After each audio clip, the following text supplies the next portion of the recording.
नमस्कार। आज हम 8वीं कक्षा की हिंदी की पाठ्य पुस्तक मल्हार के पाठ 6 एक टोकरी भर मिट्टी के प्रश्न उत्तरों का पार्ट 2 करेंगे। पिछली वीडियो में हमने पार्ट 1 किया था। यदि किसी बच्चे ने वह वीडियो नहीं देखी है तो आप प्लेलिस्ट में जाकर उस वीडियो को देख सकते हैं। वीडियो का लिंक आपको डिस्क्रिप्शन बॉक्स और प्लेलिस्ट दोनों में ही मिल जाएगा। तो आइए अब आज का वीडियो शुरू करते हैं। अगला प्रश्न है कहानी की रचना से संबंधित। यह सुनकर वृद्धा ने कहा, महाराज नाराज ना हो तो। इस पंक्ति में लेखक ने जानबूझकर वृद्धा की कही बात को अधूरा छोड़ दिया है। बात को अधूरा छोड़ने के लिए डैश का प्रयोग किया जाता है, जैसा कि यहाँ पर किया गया है। इस प्रकार के वाक्यों और प्रयोगों से कहानी का प्रभाव और बढ़ जाता है। अनेक बार कहानी में नाटकीयता लाने के लिए भी इस प्रकार के प्रयोग किए जाते हैं। आपको इस कहानी में ऐसी अनेक विशेषताएं दिखाई देगी। उन्हें अपने समूह के साथ मिलकर ढूंढिए और उनकी सूची बनाइए। तो इस कहानी में जो भी आपको विशेषताएं नजर आई हैं, उन्हें आपको इस प्रश्न के उत्तर में लिखना है। तो जैसे पहली विशेषता संवादात्मकता। कहानी पात्रों के संवादों के जरिए आगे बढ़ती है। ठीक है। दूसरी विशेषता भावात्मकता। वृद्धा के दुख, पोती के प्रेम, जमींदार के पश्चाताप में गहरी भावनाएं छिपी हैं। तीसरी नाटकीयता। टोकरी का ना उठ पाना, अधूरे वाक्य और अंत में जमींदार का परिवर्तन या हृदय परिवर्तन कह सकते हैं आप। ठीक है, जो भी बदलाव उसमें आया। अगली विशेषता है वर्णनात्मकता। झोपड़ी, महल, वृद्धा की हालत, पुरानी यादों का चित्रण किया गया है कहानी में। अगली विशेषता है चरित्र चित्रण।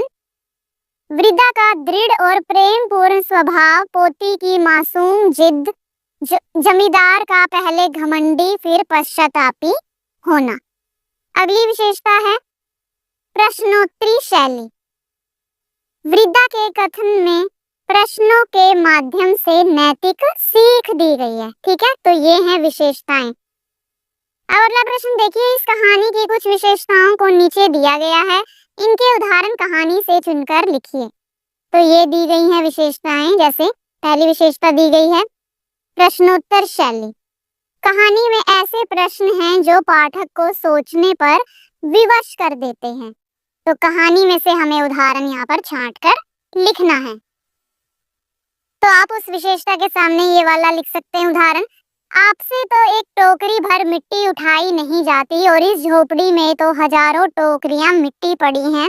उसका भार आप जन्म भर कैसे उठा सकेंगे। ठीक है, तो यहाँ पर प्रश्न किया गया है। ठीक है, तो उस विशेषता के सामने आप ये लिख सकते हैं। फिर दूसरी विशेषता है वर्णनात्मकता। लेखक ने जगहों और भावनाओं का ऐसा चित्र खींचा है कि पाठक दृश्य को देख सकता है। तो उसका उदाहरण आप यहाँ से ले सकते हैं।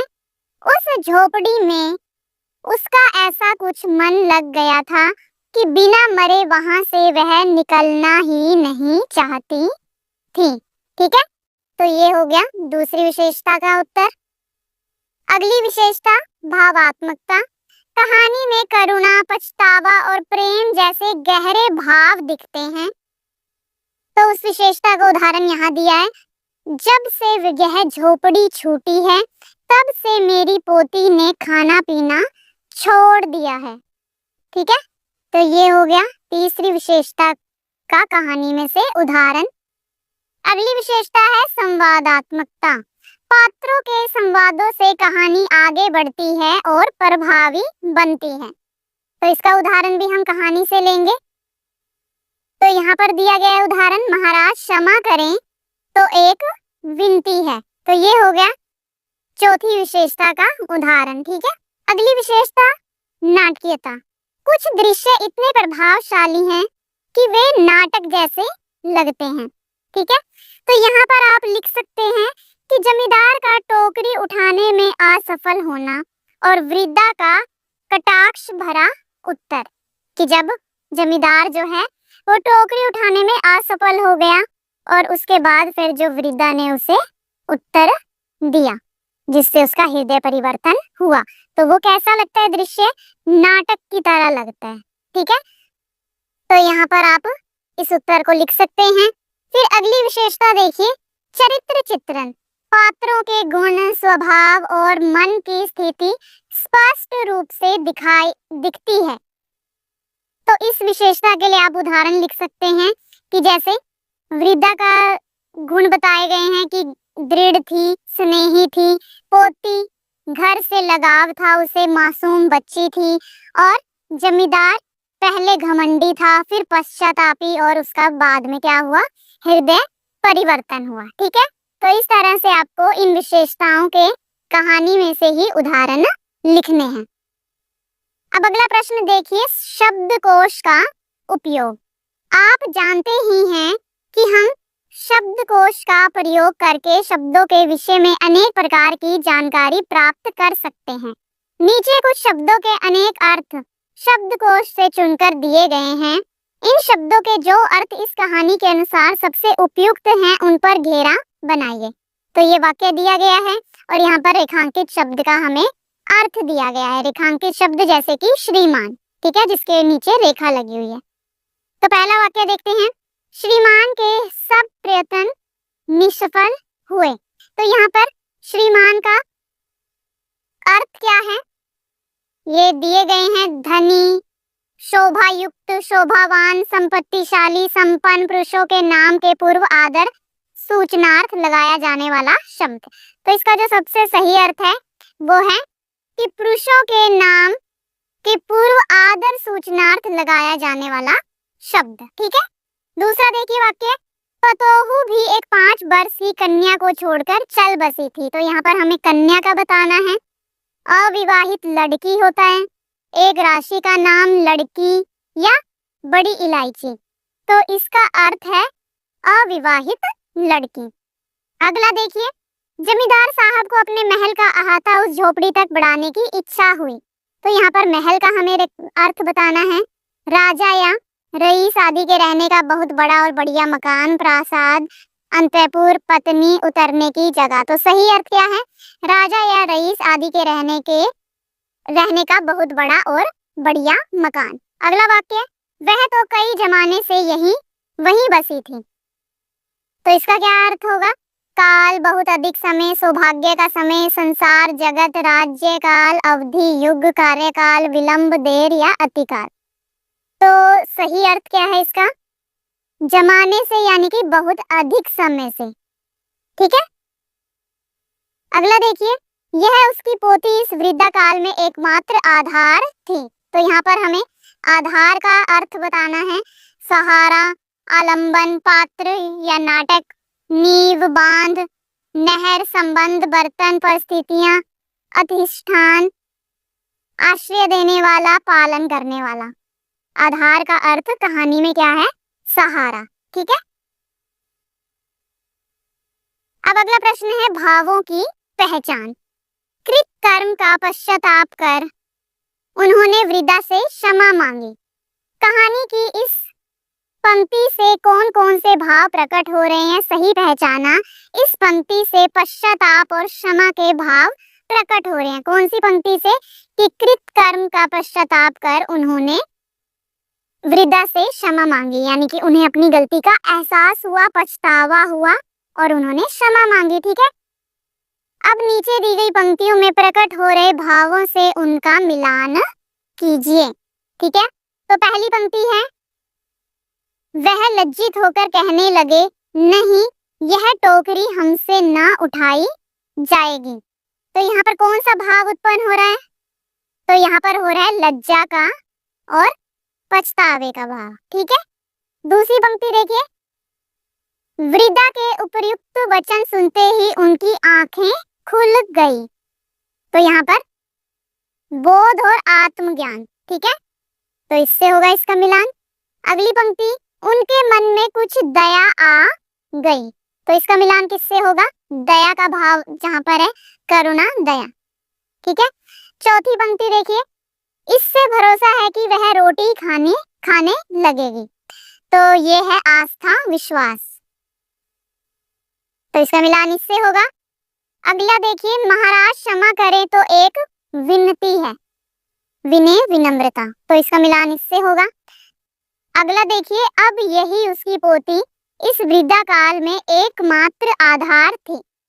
तो इस पंक्ति से कौन सा भाव उत्पन्न हो रहा है? तो इस पंक्ति से ममता और स्नेह का, ठीक है, तो ये इससे होगा इसका मिलान। अगला देखिए, जमींदार साहब धन मद से गर्वित हो अपना कर्तव्य भूल गए थे, तो इससे कौन सा भाव उत्पन्न हो रहा है? इसका मिलान होगा इससे अहंकार और घमंड, ठीक है। अगला देखिए, उस झोपड़ी में उसका मन ऐसा कुछ लग गया था कि बिना मरे वहां से निकलना ही नहीं चाहती थी, तो इस पंक्ति से कौन सा भाव उत्पन्न हो रहा है? ये है जुड़ाव और मोह का भाव, ठीक है। अगला देखिए, जब उसे अपनी पूर्व स्थिति की याद आ जाती तो मारे दुख के फूट फूट कर रोने लगती, तो कौन सा भाव उत्पन्न हो रहा है इस पंक्ति से? दुख और पीड़ा का, ठीक है। अगला देखिए, बाल की खाल निकालने वाले वकीलों की थैली गरम कर उन्होंने अदालत से झोपड़ी पर अपना कब्जा कर लिया, तो इससे कौन सा भाव उत्पन्न हो रहा है? क्रूरता और अन्याय का। तो इस तरह से आपको इन पंक्तियों का मिलान उनके भावों से करना है। अब अगला प्रश्न है वाक्य विस्तार। वृद्धा पहुंची, यह केवल 2 शब्दों से बना एक वाक्य है, लेकिन हम इस वाक्य को बड़ा भी बना सकते हैं। वह वृद्धा हाथ में एक टोकरी लेकर वहां पहुंची। अब बात कुछ अच्छी तरह समझ में आ रही है, किंतु इसी वाक्य को हम और विस्तार भी दे सकते हैं, जैसे थकी हुई आंखों और कांपते हाथों में टोकरी लिए वृद्धा धीरे धीरे दरवाजे पर पहुंची। यानी कि इस वाक्य को कई तरीके से लिख सकते हैं, हम विस्तार से लिख सकते हैं, वाक्य को विस्तार दे सकते हैं, बड़ा करके लिख सकते हैं, ठीक है। अब यह वाक्य अनेक अर्थ और भाव व्यक्त कर रहा है। अब इसी प्रकार नीचे दिए गए वाक्यों का कहानी को ध्यान में रखते हुए विस्तार कीजिए। प्रत्येक वाक्य में लगभग 15-20 शब्द हो सकते हैं, जैसे एक झोपड़ी थी, तो आप इस तरह से लिख सकते हैं, हरे भरे पेड़ों के बीच एक टूटी फूटी सी झोपड़ी थी जिसमें एक गरीब वृद्धा अकेली रहती थी। यानी कि इस छोटे से वाक्य को आपने विस्तार से यानी बड़ा करके लिख दिया, ठीक है। अगला देखिए, श्रीमान टहल रहे थे। सुबह की ठंडी हवा में श्रीमान धीरे धीरे आंगन में टहल रहे थे और इधर उधर का नजारा देख रहे थे। अगला वाक्य देखिए, वह खाने लगेगी। थाली में गरम गरम रोटियां और सब्जी देखकर वह बड़े चाव से बैठ गई और खाने लगी। अगला, वृद्धा भीतर गई। अचानक तेज हवा चलने लगी और वृद्धा झोपड़ी के भीतर गई और दरवाजा धीरे से बंद कर दिया। अगला देखिए, आगे बढ़े। रास्ता सुनसान था, फिर भी वे हिम्मत करके आगे बढ़े और नदी के किनारे तक पहुंच गए। तो इसे कहते हैं वाक्य विस्तार, कि वाक्य को बड़ा करके लिखना, विस्तार रूप में लिखना। अब अगला प्रश्न देखिए, संवाद फोन पर। कल्पना कीजिए कि यह कहानी आज के समय की है। जमींदार वृद्धा की पोती को समझाना चाहता है कि वह जिद छोड़ दे और भोजन कर ले। उसने पोती को फोन किया है। अपनी कल्पना से दोनों की बातचीत लिखिए। तो हमें जमींदार और पोती की बातचीत लिखनी है कल्पना के आधार पर। तो जमींदार कहते हैं, हेलो बेटा, सुना है तुम खाना नहीं खा रही हो, क्यों? पोती कहती है, अंकल मैं अपने पुराने घर में ही खाना खाऊंगी जहाँ दादी का चूल्हा है। जमींदार कहता है, बेटा मैं समझ सकता हूँ, लेकिन सेहत जरूरी है, पहले खाना खाओ फिर घर के बारे में सोचेंगे। पोती कहती है, सच में सोचेंगे? जमींदार, हाँ बेटा, वादा रहा। पोती, ठीक है अंकल, मैं खाना खा लूंगी। फिर अगला प्रश्न है, कल्पना कीजिए कि जमींदार और उसका कोई मित्र वृद्धा की झोपड़ी हथियाने के बारे में मोबाइल पर लिखित संदेशों द्वारा चर्चा कर रहे हैं। मित्र उसे समझा रहा है कि वह झोपड़ी न हड़पे।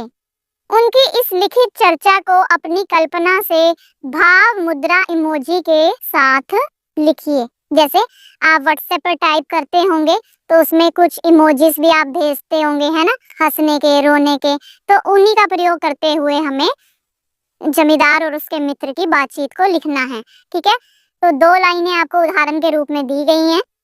मित्र कहता है, इस विचार को छोड़ दो, तुम्हें आखिर किस बात की कमी है। ठीक है, और ये रहा इमोजी। फिर जमींदार कहते हैं, मुझे तुमसे उपदेश नहीं सुनना है। फिर मित्र कहता है, अरे यार, उस बेचारी वृद्धा की झोपड़ी क्यों लेना चाहते हो। जमींदार, मेरे महल का अहाता बढ़ जाएगा, अच्छा लगेगा। मित्र, लेकिन वह कई सालों से वहीं रह रही है, उसका घर मत छीनो। जमींदार, यह तो मेरा हक है, जो चाहूं करूं। फिर मित्र कहता है, हक से पहले इंसानियत आती है। जमींदार, शायद तुम सही कह रहे हो, सोचते हुए। ठीक है मित्र, तो फिर झोपड़ी में उसे रहने दो, मुस्कुराते हुए। ये इमोजी देख रहे हैं आप।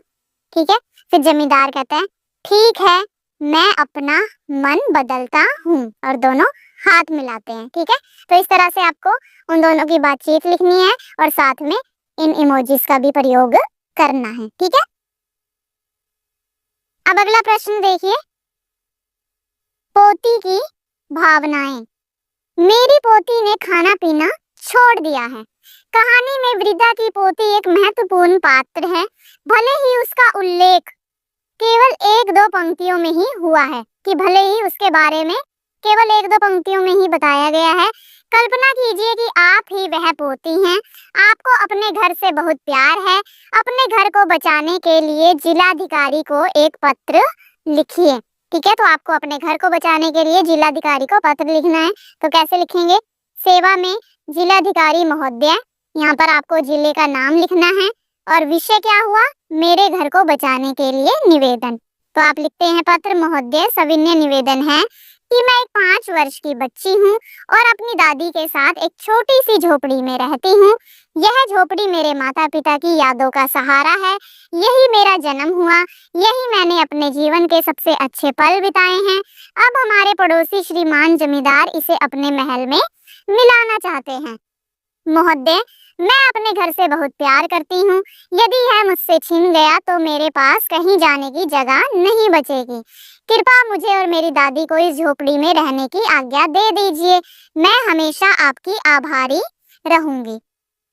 आपकी आभारी, यहाँ पर आप अपना नाम लिख सकते हैं, यहाँ पर दिनांक यानी तिथि, डेट और यहाँ पर स्थान। ठीक है, इस तरह से आपको जिलाधिकारी को पत्र लिखना है। फिर अगला प्रश्न है, मान लीजिए कि वृद्धा की पोती दयानंदिनी डायरी लिखा करती है। दयानंदिनी का क्या अर्थ है, डायरी।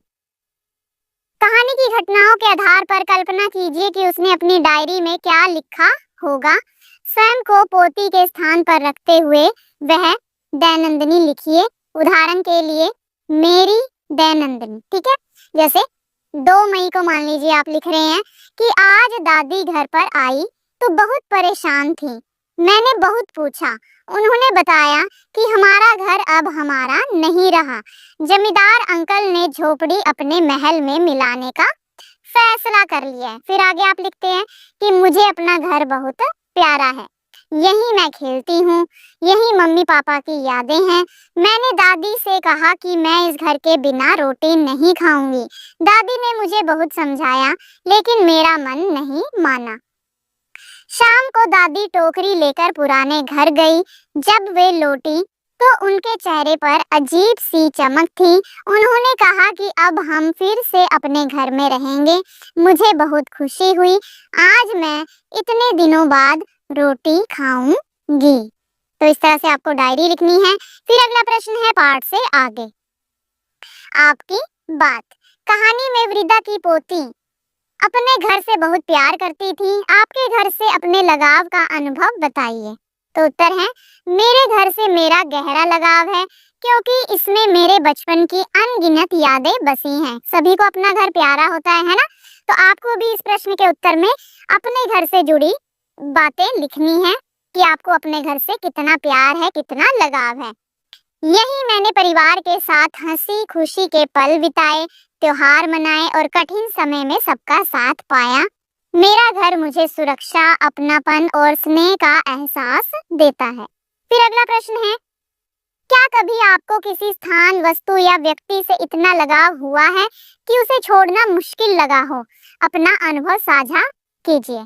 तो उत्तर है हाँ, एक बार हमारी पुरानी पाठशाला को तोड़ा जा रहा था। पाठशाला यानी विद्यालय को, ठीक है।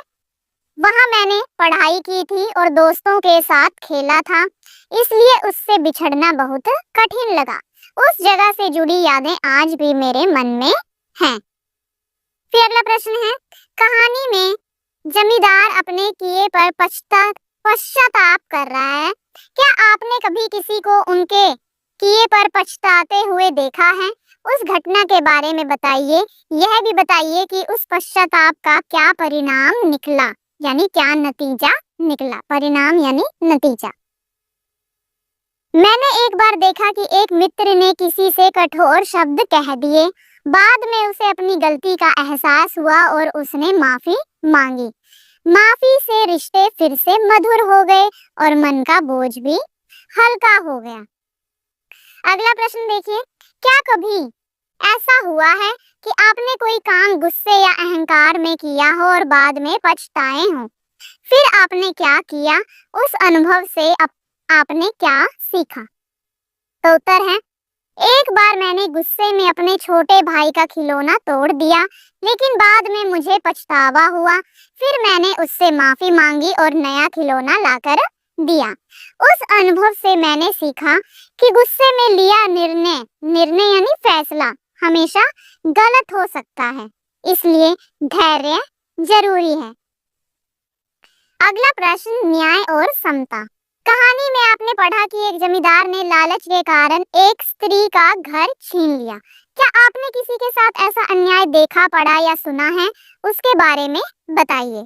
तो उत्तर है, मैंने समाचार पत्र में पढ़ा कि एक व्यापारी ने अपने मजदूरों को उचित वेतन नहीं दिया।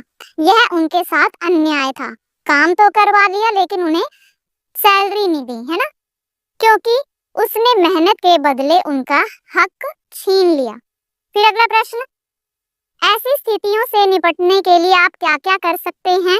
आपके आसपास के लोग क्या क्या कर सकते हैं? तो उत्तर है, ऐसी स्थिति में हम पीड़ित व्यक्ति की बात सुनकर उसकी मदद कर सकते हैं जिसके साथ अन्याय हुआ हो। पीड़ित व्यक्ति यानी कि जिसके साथ अन्याय हुआ है। प्रशासन को सूचित कर सकते हैं और समाज में न्याय के लिए आवाज उठा सकते हैं। हमारे आसपास के लोग भी मिलकर ऐसे मामलों में सहयोग दे सकते हैं। फिर अगला प्रश्न, सच्ची शक्ति दया और न्याय में है। इस कथन पर अपने विचार लिखिए। तो उत्तर है, सच्ची शक्ति दया और न्याय में ही है, क्योंकि बल से यानी शक्ति से लोग जो है डर सकते हैं। ताकत से, बल से, अगर हम कोई काम बल से करवाते हैं, किसी से जबरदस्ती करवाते हैं तो लोग डर सकते हैं, लेकिन दया और न्याय से उनका विश्वास और सम्मान मिलता है। जो व्यक्ति न्याय प्रिय और दयालु होता है वही सच्चा शक्तिशाली कहलाता है। अगला प्रश्न, घर घर की कहानी। क्या आपको अपने घर की कहानी पता है? उसे कब बनाया गया, कैसे बनाया गया, उसे बनाने के लिए कैसे कैसे प्रयास किए गए? चलिए अपने घर की कहानी की खोजबीन करते हैं। तो उत्तर, मेरे घर की कहानी मेरे दादाजी से शुरू होती है। उन्होंने कई साल पहले थोड़ी थोड़ी बचत करके यह घर बनवाया। परिवार ने मिलकर ईंट, लकड़ी और सीमेंट का इंतजाम किया। यह घर न केवल रहने की जगह है बल्कि हमारे पूरे परिवार की मेहनत, सपनों और प्रेम का प्रतीक है। फिर आगे, अपने घर के बड़े बूढ़ों से उनके बचपन के घरों के बारे में साक्षात्कार लीजिए, यानी उनका इंटरव्यू लीजिए। आज आप जिस घर में रह रहे हैं उसमें वे कब से रह रहे हैं, इसमें आने के पीछे क्या कहानी है, इसके बारे में भी बातचीत कीजिए। कक्षा में अपनी अपनी कहानियां साझा कीजिए। क्या आप अपने घर के बड़ों से, अपने दादा दादी, नाना नानी से पूछ सकते हैं कि आप इस घर में कब से रह रहे हो, आपके बचपन का घर कैसा था और इस घर में आने की क्या कहानी है। ठीक है, तो जैसे आप अपने दादाजी से बातचीत कर रहे हैं, मान लीजिए, ठीक है, तो आप कह रहे हैं दादाजी आपके बचपन का घर कैसा था, तो आपके दादाजी कहते हैं बेटा मेरा बचपन का घर मिट्टी और लकड़ी से बना था, जिसकी छत पर खपरैल लगी हुई थी। सामने छोटा सा आंगन था और पीछे सब्जी का बगीचा था। फिर आप कहते हैं, हम जिस घर में अभी रहते हैं उसमें आप कब से रह रहे हैं? दादाजी कहते हैं, इस घर में हम करीब 25 साल पहले आए थे। फिर आप कहते हैं, यहाँ आने की कोई खास वजह? दादाजी, हाँ, पुराने घर की हालत बहुत खराब हो गई थी और परिवार बड़ा हो गया था, इसलिए पक्का मकान बनाने का फैसला किया ताकि सभी आराम से रह सके। ठीक है, तो इस तरह से आप इस प्रश्न का उत्तर लिख सकते हैं। अगला प्रश्न है आज की पहेली। नीचे दिए गए अक्षरों से सार्थक शब्द बनाइए। तो ये जो हमें अक्षर दिए हुए हैं, इनसे हमें ऐसा शब्द बनाना है जिसका कोई ना कोई अर्थ हो। ठीक है, सार्थक का अर्थ होता है ऐसा शब्द जिसका कोई ना कोई अर्थ हो। जैसे हमें दिए गए हैं अक्षर त, क, र, ई, ओ। ठीक है, तो इन अक्षरों से क्या बना? टोकरी। उसी तरह से य, आद, इसको मिलाकर क्या बनेगा? याद। ठीक है, इन अक्षरों को मिलाने से बनेगा व, की, ल। ठीक है, और नंबर 4 में इन अक्षरों को मिलाने से बनेगा झोपड़ी। अगला देखिए, इन अक्षरों से हम क्या बना सकते हैं? जमींदार। जमींदार। और अगले अक्षर देखिए, इनसे हम बना सकते हैं इकलौता। ठीक है, ई, क, लो, ता। ठीक है, अगला प्रश्न है खोजबीन के लिए। ठीक है, ये प्रश्न आपको स्वयं करना है। तो ये थे पार्ट 6, एक टोकरी भर मिट्टी के प्रश्न उत्तर। आशा करती हूँ आपको अच्छे से समझ में आए होंगे। मिलते हैं अगली वीडियो में, तब तक के लिए नमस्कार।